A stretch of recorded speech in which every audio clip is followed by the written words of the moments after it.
Una manifestazione prevista a Venezia per domani. Sì, domani sarà una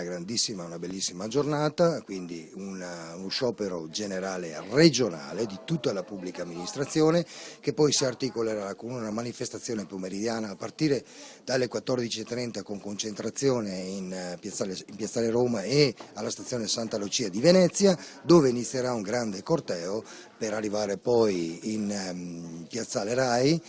sempre di Venezia, con la partecipazione anche dei nostri segretari nazionali e quindi un iter con interventi dei delegati e degli operatori e la conclusione generale dei segretari nazionali di categoria.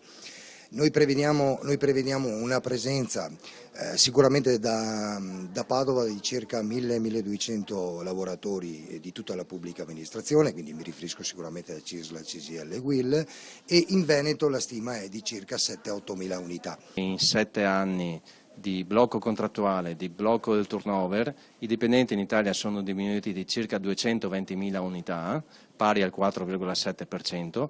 mentre in una fase di crisi economica mondiale il resto dell'Europa ha aumentato i dipendenti pubblici per garantire i servizi pubblici che sono beni comuni e servizi pubblici essenziali. A Padova sono diminuiti di circa 2.500 unità e il taglio ci preoccupa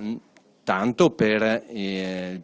problema occupazionale, ma anche perché meno dipendenti corrisponde a meno servizi ai cittadini. Il blocco di stipendi, che già ha causato un danno ormai non recuperabile di circa 6.000 euro di media per dipendente, tra TFR eccetera,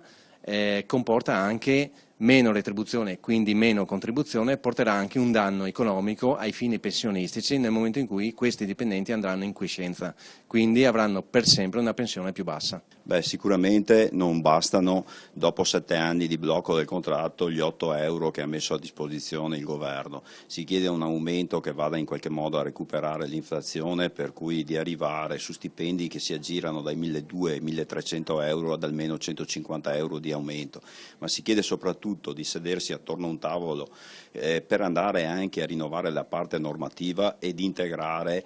alcune questioni di legge. Oggi ricordiamo tutti che il dipendente pubblico è senza causa di servizio, per cui se si fa male durante le attività di lavoro può essere anche licenziato se vengono meno la possibilità di svolgere le sue funzioni, che è una cosa vergognosa. Si chiede al governo poi anche di rivedere altre questioni, quelle legate alla formazione, a specifiche